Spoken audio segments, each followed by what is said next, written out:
Assalamualaikum warahmatullahi wabarakatuh. Alhamdulillahirabbil alamin. Wassalatu wassalamu ala umurud dunya waddin wa ala alihi wa sahbihi ajmain. Amma ba'du.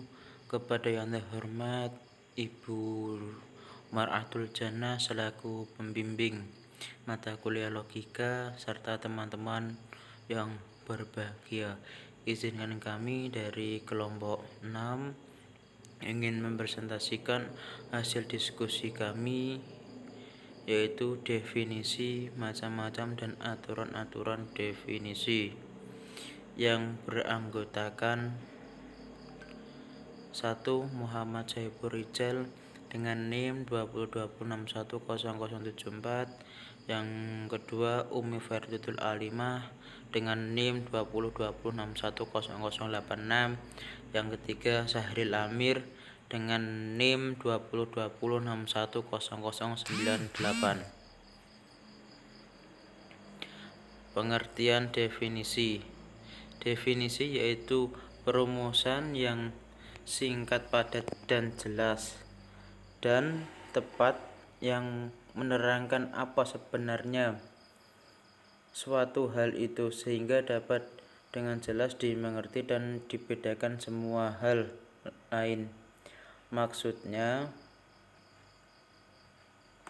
menentukan batas-batas pengertian tertentu sehingga jelas apa yang dimaksud, tidak kabur dan tidak dicampur aduk dengan pengertian-pengertian lain. Maka definisi yang baik harus memenuhi syarat, yaitu yang pertama, 1. Merumuskan dengan jelas, lengkap, dan singkat serta semua unsur pokok isi pengertian tertentu. Yang kedua, yaitu unsur-unsur yang perlu dan cukup untuk mengetahui apa sebenarnya barang itu, tidak lebih dan tidak kurang. Yang ketiga, sehingga dengan jelas dapat dibedakan dari semua barang yang lain. Setiap definisi harus mempunyai dua bagian, yaitu 1. Mempunyai sesuatu yang akan didefinisikan yang dikenal dengan istilah definiendum. Yang kedua, penjelasan yang menjelaskan sesuatu tersebut yang dikenal dengan istilah definiens. Contoh, ayah sama dengan orang tua laki-laki. Dalam definiens terbagi menjadi dua, yaitu genera, genus. Dalam bahasa Indonesia dikenal dengan istilah jenis. Yang kedua, diferensia atau difference. Dalam bahasa Indonesia dikenal dengan istilah sifat pembeda.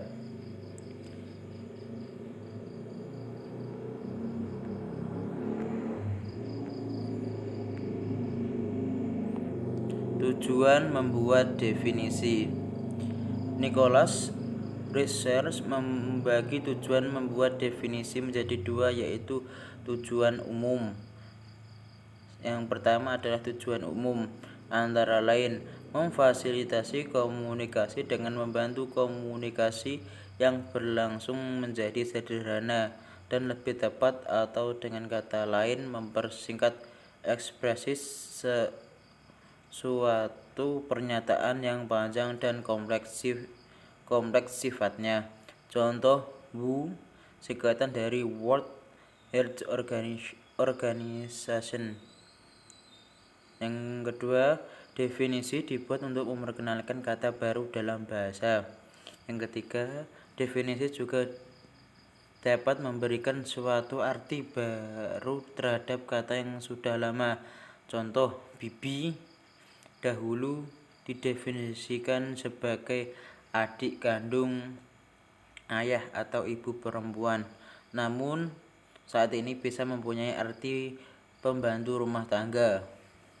Definisi adalah suatu cara yang terbaik dan paling efektif untuk menjamin ketepatan, dan kebenaran dari penggunaan kata-kata tersebut. Selanjutnya materi akan disampaikan oleh rekan saya yaitu Umi Faridatul Alimah. Baik, saya akan melanjutkan presentasi dari Saudari Saiful Rijal. Yang kedua adalah tujuan khusus. Terdiri dari A. Definisi yang tepat atau processing definition atau definisi yang bisa digunakan dalam bahasa mempunyai arti dan tujuan khusus. Contoh, dewasa adalah orang yang berusia 21 tahun ke atas, dan definisi ini berimplikasi atau mempunyai tujuan khusus pada penetapan hukum dalam peradilan. B.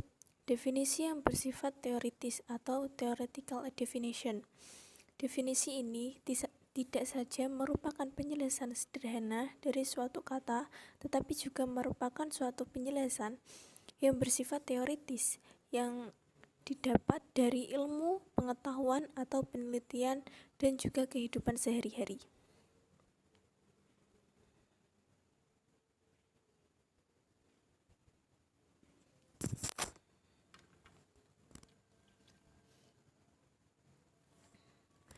Jenis-jenis definisi.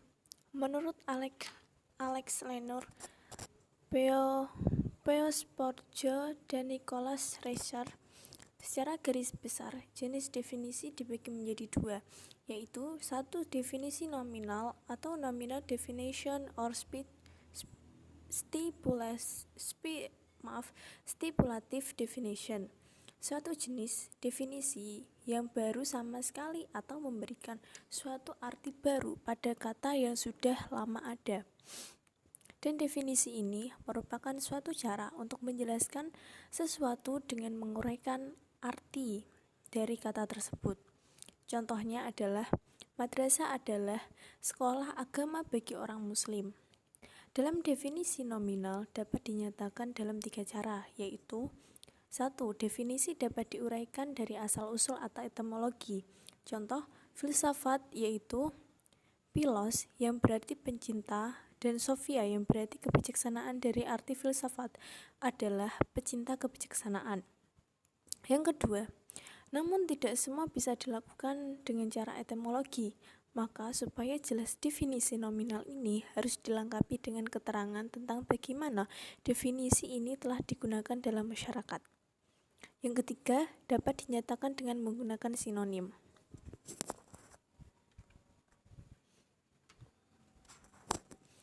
Dua, definisi real atau real definition or lexical definition.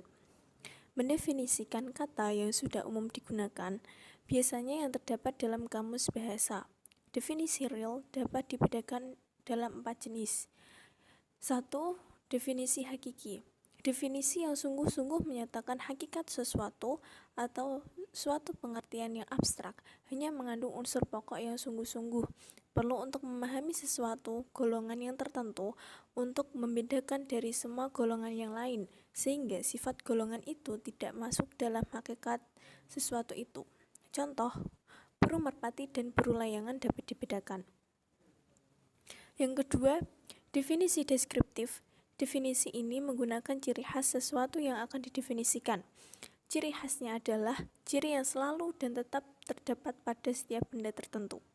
Contohnya, cinta kasih itu sabar, cinta kasih itu murah hati, tidak memegahkan diri, tidak angkuh, tidak lekas marah, tidak mementingkan diri sendiri, suka akan kebenaran. Yang kedua, definisi final atau definisi yang ditunjukkan atau untuk menunjukkan maksud dan tujuan sesuatu. Contohnya, arloji adalah suatu alat untuk menunjukkan waktu yang disusun sedemikian rupa sehingga dapat dimasukkan dalam suku atau diikat di lengan. Definisi yang keempat, yaitu definisi kausalitas, yaitu definisi yang menunjukkan sebab akibat. Contoh, gerhana bulan terjadi karena bumi berada di antara bulan dan matahari.